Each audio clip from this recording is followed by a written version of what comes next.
Now, what are we doing here today? Why are we here?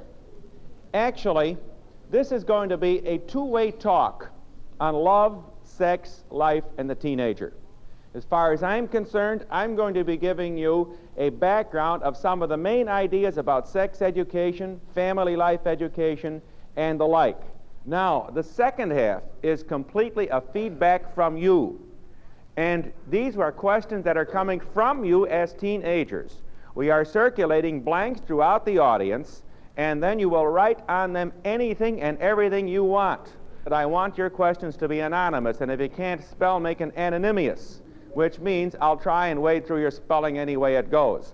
But the questions should be on anything and everything we have on family life, questions about sex, questions that teenagers ask. Now, the important thing is, please remember that what you're interested in, other people are interested in too. That's the first fact to remember. Don't say to yourself, well, gee, if I ask it, somebody else will ask, and therefore it's not necessary. The second thing is, it isn't just the answers that I'm giving. Far from it. Some questions you'll be asking, I'll be saying there is no answer. Other questions you ask are educational for other teenagers to hear just because they give the people, and they give a teenager, the answer to the question what other people are asking. In other words, it's as informational to hear what people are saying as to get the answers to it. So that's what we're doing today, and that's why we're going to pass this on to all the other teenagers in the country who can use it. Now, where are we going to start? To begin with, I'm talking to a serious group. So often, people get the idea that the teenager is some sort of addle-pated, mutton-headed, fat-headed idiot that can think of nothing serious and all the rest. The fact is that the word teenager is not even a fair description. The word teenager, all it means is a young adult. And practically speaking, it means somebody in high school. Actually, as far as temperament goes, it starts somewhere about 6th grade. But anyway, the main thing is that you're young human beings, and you are two kinds of human beings. Not fat, not thin, but rather male and female. And we build up on this. What are your interests? What do you want? Where are you going? What do we mean by love, by life, by sex? And here is the first idea we get in the whole question of sex education, that you don't start talking about sex as though it's something filthy, something shoddy, something vulgar, something that comes right out of the gutter.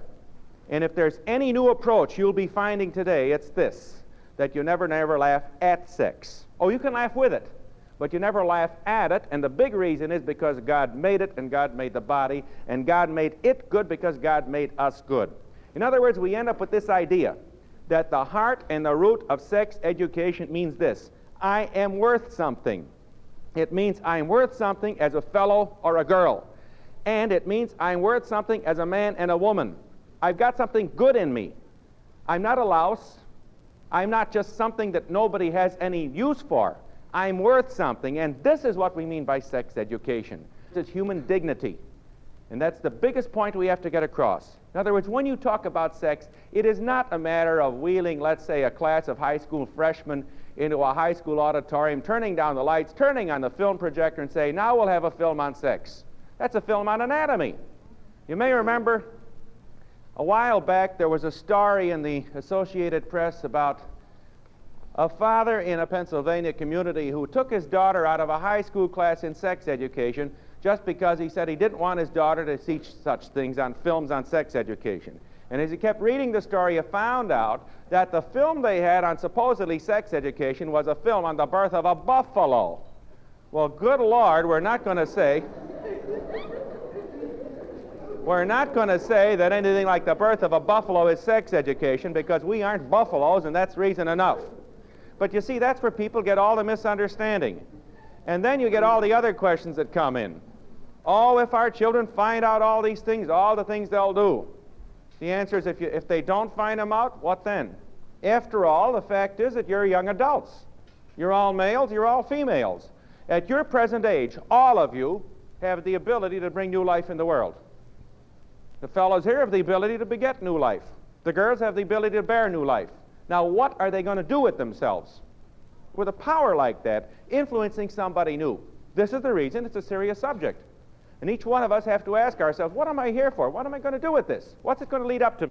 That's why we say that for our whole idea of sex education, we start out on the idea it means the goodness of the body. We can't be strong enough on this. I'm worth something as a male, as a female. I'm proud of being a male. I'm proud of being a female. I'll use the God-given gifts God gave me. Now, when we talk about sex and sexuality, we do not mean just something like the different physical organs of our bodies. What we do mean by this is primarily the fact we are two different kinds of human beings with two different outlooks. And lo and behold, and woe to anybody who thinks he's going to understand both outlooks. I'll tell you for one thing, you will never, never understand the female if you're a male. That's positively true. Any day that any male thinks he knows what a female is going to do next, that day that fellow has flunked sex education. We often say the dear Lord in heaven himself scratches his head wondering what any girl is going to do next. Does that mean the girls have no brains? Absolutely not. What it does mean is this, that every girl thinks like a girl, which is where every fellow drives himself nuts trying to figure what is she going to do next. So we start out with the idea, when we talk about the different sexual talents of each sex, male and female, they're both exactly the same in value, exactly the same in dignity, but they are completely different in talents. You want an example of that? Give a watch to a little boy. What does he do? Out comes a screwdriver. Take it apart. Give a watch to a little girl. What does she do? She puts a ribbon on it. Sure. And so it goes. The male approach, I don't care what age he is, as he gets older and older, he starts thinking of ideas. He's looking in the future, and he sees every reason why he should not do something. The female sees every reason why she should do something, and she sees 6,495,764 details. And then she drives everybody nuts around her, telling them all about them. She sees everything, hears everything, and talks about everything. Well, why doesn't the male talk about so much? One reason is this: he's hungry. You never talk to a male unless he's fed. Anytime he's hungry, he's absolutely untalkable. He's interested in nothing else. But this, again, is an idea. The whole world revolves around the male. While in the female approach, she rather goes out of herself. You see, it's based on an idea that the male is primarily fatherly. He takes care of things and people that belong to him. He says, these are mine. While the female approach, she is outgoing, and she gives of herself. And this is where you see the different talents of the two sexes. The male, he sees reasons why he does something. You ask a female, why'd you do it? I decided. And you'll notice the different way they dress. Very interesting reason. Very, very interesting reason. You'll notice that the male generally is in darker colors, and they pretty much dress the same way. Any girl that saw another girl dressed the same way she is, she'd just die. Every girl's got to be dressed differently. Nonetheless, she gets along on less dress than the male does. Why? Because, my beloved friends, the fat distribution is different in the two sexes. I don't care how old you are or how young you are, you must remember the fat is different. See, in the male, he gets fat too. Not only fat in his head, as some people will admit, but also fat under his muscle, and it collects particularly in front. That's where it starts collecting. Later on, it collects very prominently in front. With the female, her fat is all over her body. She gets a blanket of fat.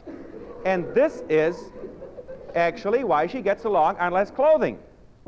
And it is another reason why a girl should not be, as it were, cursing demon fat. You know, girls start worrying, should I go on a diet? Maybe I'm too fat. And the average female teenager spends half of her life looking in the mirror and the other half of her life being mad at what she sees in the mirror. But what she should realize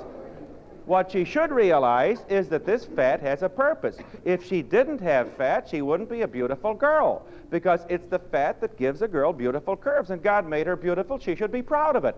This is what we mean by sex education. One of the biggest questions that teenagers ask: do I look like anything worthwhile? And so often the average teenager is looking in that mirror thinking, what do I look like? What do I look like? What do other people think I look like? I'll tell you one big secret. If you keep yourself well groomed, which means soap and water, plenty of soap, plenty of water, and a comb, you will find you are as good as anybody else.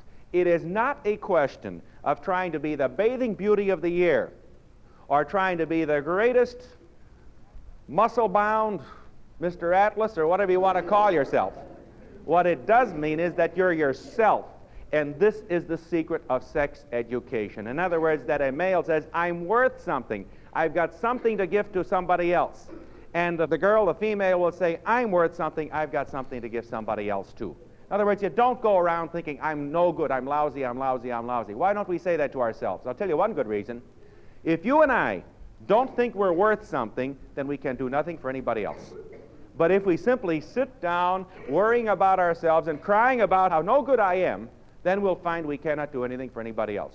And you will find as soon as you forget yourself to try and be interested in other people, you suddenly find you are a happier person and you're getting more out of it than any way if you said, what do I get out of it? Because once the person says, what's in it for me? Then he or she's in trouble. Because when we're selfish, we're unhappy. We're never getting what we want. Now, another important thing. It's so often said that the male is a clumsy clodhopper who knows no manners. That is not exactly true. What we should say is he could be clumsy, he could be the clodhopper with no manners, but he can learn his manners. And here, gentlemen, is one big point to remember. You have to remember that you don't treat a girl as if she were a fellow. She is not. She's a female with a female outlook, and for one thing, she cannot take a joke. Don't you dare razz her.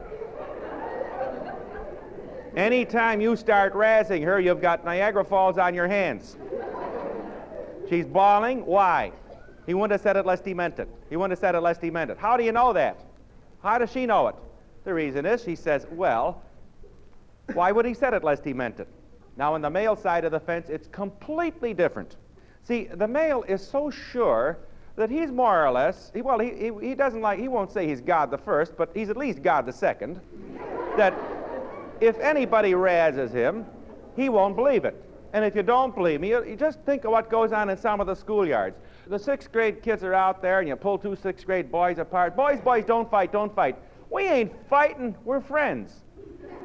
And you know what goes into the lodge meeting? Brother president meets brother vice president, what does he say? Joe, Tom, you big fat pig, you slob, you tub of lard. Haven't seen you for 6 months. What you been doing, you old rotten carcass? And they're good friends. And you should know very well that at the Ladies' Aid Society, when Madam President meets Madam Vice President, the one thing she does not say is, Rosemary, you pig, big fat slob, you tub of lard. Why not? Because women don't talk that way, because women are sure if they did talk that way, they'd mean it. In fact, what do they say? Rosemary, oh, where did you get that dress? Oh, it just fits you perfectly. Oh, my, what a cut, what a bodice. Oh, I think the sequins are just magnificent. Where did it come from? She's probably thinking it came out of the 10-cent store, but she won't say it. But this, again, is the different way the sexes work. Something else.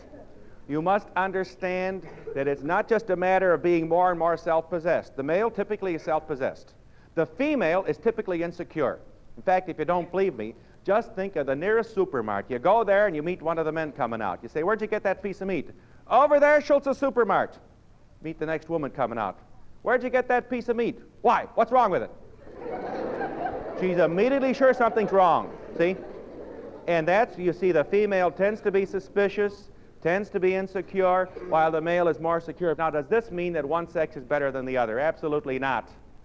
It does mean that we are absolutely the same in being worth something, but it also means that our talents are completely different, and we should realize that fact, which means when a girl starts pulling herself down, she should give herself credit, realize this is a temperamental, I won't say a failing, it's just the way she reacts.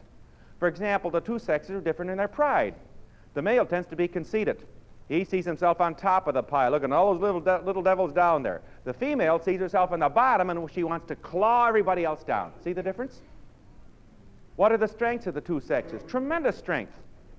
The male, for example, he makes the decisions. And he makes a good decision. And he takes a long time in making up his mind. The female never wants to exercise power, though, publicly. See, the male wants to sit on the throne. He wants to roar. The female never wants to sit on the throne. She wants to sit behind it and pull the strings and make the little puppet dance. You will never find her really letting anybody know exactly what she wants. See, she goes round and round, around comes to the back door, which is why she's a good diplomat. See, the male, you must understand, was given by the dear Lord a great big mouth for a very good reason. Because the dear Lord also gave him a great big foot. And the male manages to put his big foot in his big mouth so much more often. I often say, how many times in family life a husband wants to compliment his wife, and he says, oh, dear, you've been working so hard, cooking all week. Come on, I'll take you out tonight for a good meal. Then he wonders, what did I say wrong? What did I say wrong?